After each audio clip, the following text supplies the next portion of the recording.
எக்கச்சக்கமான குளோபின்ஸ் அவங்களோட ஊருக்குள்ள போந்து மக்கள் எல்லாத்தையுமே வந்து அவஸ்தப்படுத்திக்கிட்டு இருக்கு. சோ ஊர் மக்களையாவது காப்பாத்தும் அப்படின்னு சொல்லிட்டு போன எபிசோட நம்ம ஹீரோயின் ஊர் மக்கள் எல்லாம் காப்பாத்திருப்பாங்க. அண்ட் இவங்க 2 பேரும் வந்து அந்த கோபின்ஸ் கிட்ட பலமா மாட்டிக்குவாங்க.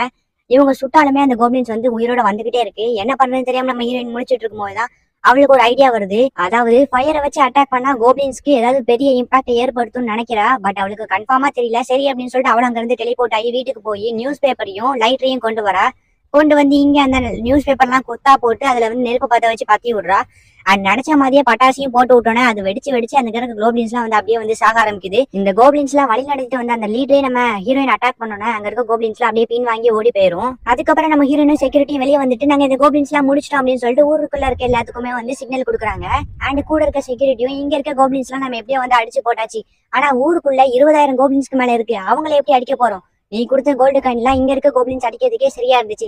சரி ஓகே, எப்படியோ பரவாயில்ல, காசு எனக்கு பிரச்சனை இல்ல. பட் இந்த கண்ட்ரியும் இங்க இருக்க ஊர் மக்களையும் நான் காப்பாத்தும் அப்படின்னு சொல்லிட்டு அந்த செக்யூரிட்டிக்காரன் சொல்றான். அப்படியே கட் பண்ண இங்க ஊர் முழுக்க நெருப்பு பத்தி எரிஞ்சிட்டு இருக்கு. கோப்ளின்ஸ் எல்லாம் வந்து ஊருக்குள்ள போயிட்டு இருக்கு. இந்த பக்கம் நம்ம கலோட்டோட ஃபேமிலி கட்டுறாங்க. அவங்க கூட மிட்சுஹாவை பத்தி தான் யோசிச்சுட்டு இருக்காங்க. நம்ம ஹீரோயின் கூட இருந்த அந்த செக்யூரிட்டிக்காரன் முடிவு பண்றான், இந்த கோப்ளின்ஸ் அழிக்கிறதுக்கு நிறைய டேங்க் வேணும். சோ அதனால வந்து ஊருக்குள்ள இருக்க நிறைய டேங்கை வந்து இங்க டெலிபோர்ட் பண்ணி கொண்டு வரலாம் அப்படின்னு சொல்லிட்டு இந்த செக்யூரிட்டிக்காரன் முடிவு எடுக்கிறான்.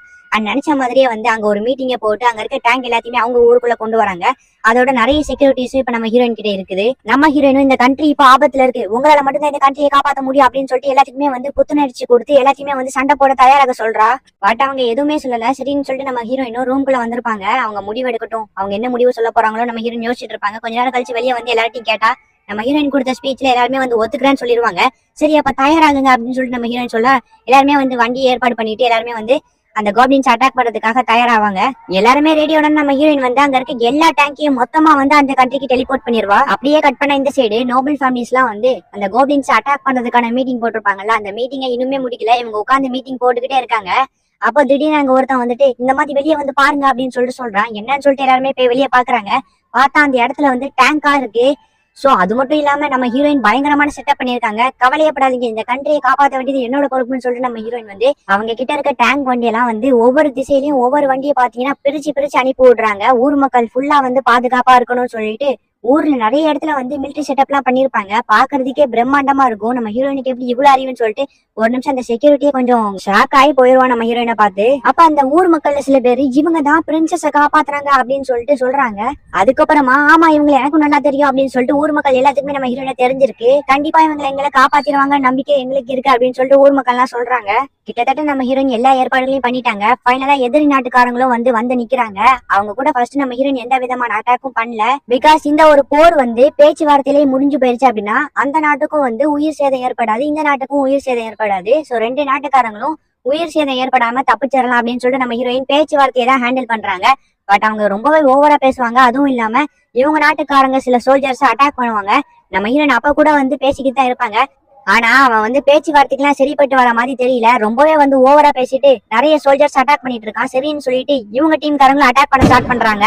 நம்ம ஹீரோயின் வந்து ஒரு அட்டாக் பண்ணோடனே அவன் வந்து கதி கலங்கி போயிருவான். பிகாஸ் மேல இருந்து துப்பாக்கி வச்சு ஷூட் பண்ணிருப்பாங்க. என்னடா அது அப்படின்னு சொல்லிட்டு இவங்களுக்கு எல்லாம் ஷாக்கிங்கா இருக்கும். பிகாஸ் அந்த மாதிரியான ஒரு வெப்பன்ஸ் எல்லாம் இவங்க பாத்துக்கவே மாட்டாங்க. நம்ம ஹீரோயின் இந்த சண்டைய பேச்சுவார்த்தையிலேயே முடிச்சிடலாம்னு நினைச்சேன். ஆனா அதுக்கு நீங்க சரிப்பட்டு வர மாட்டீங்க, அட்டாக் அப்படின்னு சொல்லிட்டு சொன்னோன்னே எல்லாருமே வந்து ஷூட் பண்ண ஸ்டார்ட் பண்றாங்க.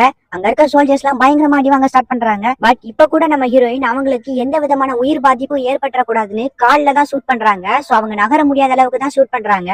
அப்ப திடீர்னு மேல இருந்து டிராகன்ஸ் எல்லாம் வருது. அப்ப அந்த டீமோட லீடர் என்ன பேச்சுவார்த்தையில இந்த சண்டையை முடிச்சிடலான்னு பாத்தியா, இப்ப பேசுடி, இப்ப பேசு பாரு, என்ன பயங்கரமா காண்டாக்கிட்ட, உங்க ஒவ்வொருத்தையும் அடிச்சு ஓட விடுறேன்னு சொல்லிட்டு அவன் பயங்கரமா அட்டாக் பண்ணலான்னு போறான். அப்பதான் நம்ம ஹீரோயின் வெளியே எடுங்க அப்படின்னு சொல்லிட்டு சொன்னோன்னே அந்த டேங்கை வெளியே எடுக்கிறாங்க. இந்த டேங்கோட புல்லட்ஸ்ல இருந்து நீங்க ஒருத்தரும் தப்பிக்க முடியாதுன்னு அந்த செக்யூரிட்டி சொல்றான். அப்பதான் நம்மளுக்கு ஒரு பிளாஷ்பேக் கட்டுறாங்க. அதாவது இங்க இருக்க செக்யூரிட்டிஸ் எல்லாம் வந்து நிறைய மிஷனுக்கு போவாங்கல்ல. சோ அந்த மாதிரி மிஷனுக்கு போகும்போது இவங்க உயிர் போற நேரத்துலயும் வந்து நிறைய டைம் இந்த டேங்க் தான் இவங்களை காப்பாத்திருக்கு. சோ அதை வந்து ஒரு பிளாஷ்பேக் மாதிரி சொல்லிட்டு அந்த டேங்கை வந்து ஷூட் பண்ண ஆரம்பிக்கிறாங்க. மேல பார்த்து ஷூட் பண்ணா அங்க இருக்க டிராகன்ஸ் எல்லாம் அப்படியே வந்து இறந்து போகுது. அதை பார்த்தோன்னு அந்த கிங் பயங்கரமா ஷாக் ஆகி அப்படியே மட்டையாகிடுறான்.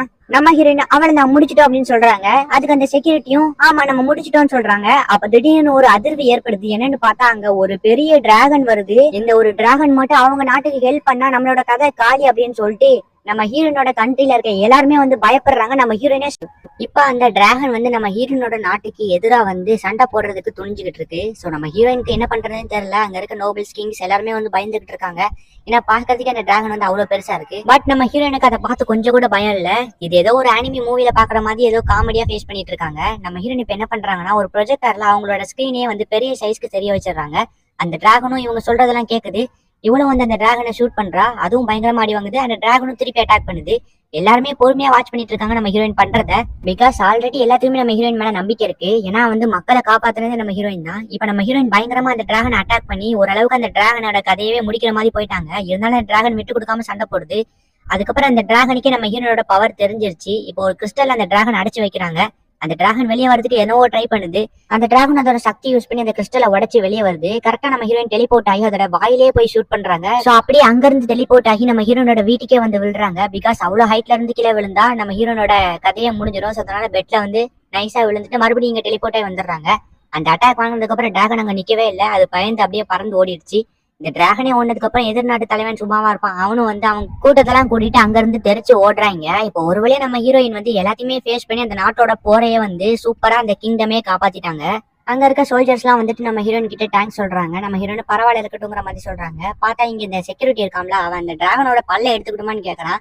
சரின்னு சொல்லி நம்ம ஹீரோயின் சொல்றாங்க. இப்ப நம்ம ஹீரோயின் எல்லா வேலையுமே முடிச்சுட்டு ஊருக்குள்ள வராங்க. அங்க இருக்க நாட்டு மக்கள்லாம் நம்ம ஹீரோனை பார்த்துட்டு ஆஹா ஓஹோ அப்படின்னு சொல்லிட்டு வரவேற்கிறாங்க. இங்க அந்த கிங்கும் வந்துட்டு நம்ம ஹீரோயின் கிட்ட தேங்க்ஸ்னு சொல்றாங்க. அப்ப அந்த பிரின்சஸும் வந்துட்டு நம்ம ஹீரோயினை கட்டி பிடிச்சி ரொம்ப நன்றி அப்படிங்கிற மாதிரி சொல்றா. சோ அடுத்த நாள் அந்த கடையில நம்ம ஹீரோயின் சோகமா உட்காந்துட்டு இருக்காங்க. ஏன்னா இப்ப அந்த செக்யூரிட்டிஸ்ட கொடுக்கறது கூட நம்ம ஹீரோயின் கிட்ட கோல்டு காயின் எதுவுமே இல்ல. இருந்த காயின் எல்லாத்தையுமே கொடுத்துருப்பாங்க.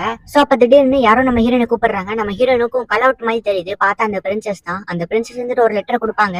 ஆக்சுவலா அந்த லெட்டர்ல வந்து நம்ம ஹீரோயினை வந்து நோபல்ஸ்காரங்க எல்லாருமே வந்து கூப்பிட்டுருப்பாங்க. அந்த கிங் கூட.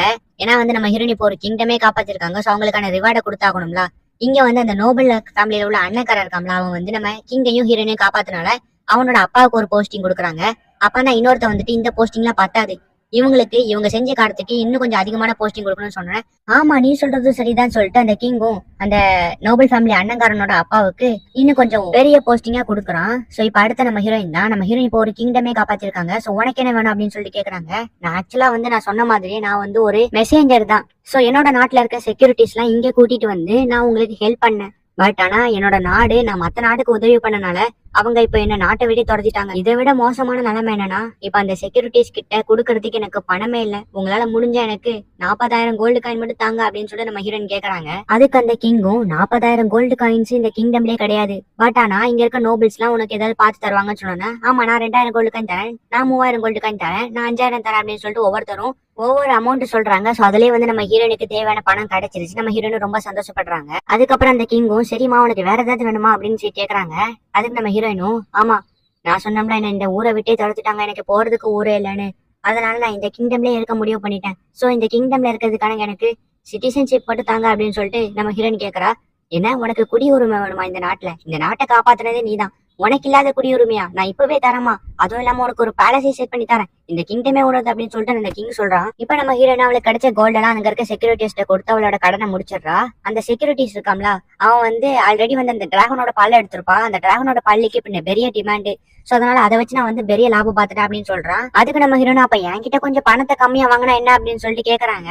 அப்படியே கட் பண்ணா இங்க நம்ம ஹீரோயின் வந்து அந்த நோபல் ஃபேமிலிக்கு கிங்டமுக்கு போவாங்க. பிகாஸ் வந்து நம்ம ஹீரோயினுக்கு வந்து ரிவார்டு கொடுப்பாங்க. சோ இந்த கிங்கை காப்பாத்துறதுக்கான ரிவார்டுன்னு சொல்லிட்டு ஒரு ஸ்வார்டு கொடுப்பாங்க. பார்த்தா அந்த இடத்துக்கு நோபல் ஃபேமிலியில இருக்க அண்ணங்காரனையும் நம்ம ஹீரோயின் கியூர் பண்ணி கூட்டிட்டு வந்திருப்பா.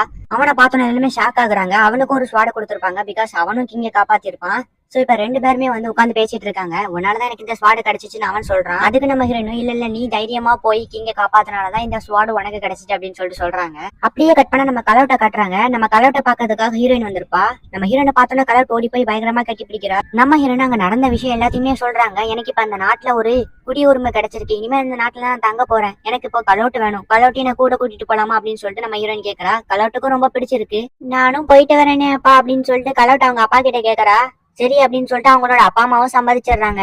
சோ அடுத்த நாள் நம்ம ஹீரோயின் வந்து அவங்களோட கடையை போட்டுறாங்க. பிகாஸ் அவங்க கடையை வச்சு பெரிய கோல்டு காயின் எல்லாம் சம்பாதிக்க முடியாது அப்படின்னு சொல்லிட்டு நம்ம ஹீரோனுக்கு தெரிஞ்சிருச்சு. சோ அதனால அவங்களுக்கு தேவையான பொருள் எல்லாத்தையுமே எடுத்துட்டு அவங்க வந்து ஹீரோயினுக்காக ஒரு பேலஸ் செட் பண்ணி கொடுத்திருப்பாங்க. சோ அங்கதான் போறாங்க. அங்கதான் பாத்தீங்கன்னா கலோட்டும் இருக்கா. நம்ம ஹீரோனுக்கு ஹெல்ப் பண்றதுக்காக டாக்குமெண்ட்ஸ் எல்லாம் எடுத்துட்டு வரா. இங்க நம்ம ஹீரோயினும் நான் 80,000 கோல்டு காயின் சம்பாதிச்சு என்னோட ரிட்டைர்மெண்ட்டை பண்ணிடலாம் அப்படின்னு சொல்லிட்டு ஈஸியா கணக்கு போட்டுட்டேன். பட் ஆனா இங்க வந்து பார்த்ததுக்கு அப்புறம் தான் தெரியுது 80,000 கோல்டு காயின் சம்பாதிக்கிறது ரொம்ப கஷ்டம்னு. ஆனாலும் என்னோட முயற்சி நான் விட மாட்டேன். இது ஒண்ணு முடிவில்லை, இதுதான் ஆரம்பம் அப்படின்னு சொல்றதோட இந்த எபிசோட முடிக்கிறாங்க.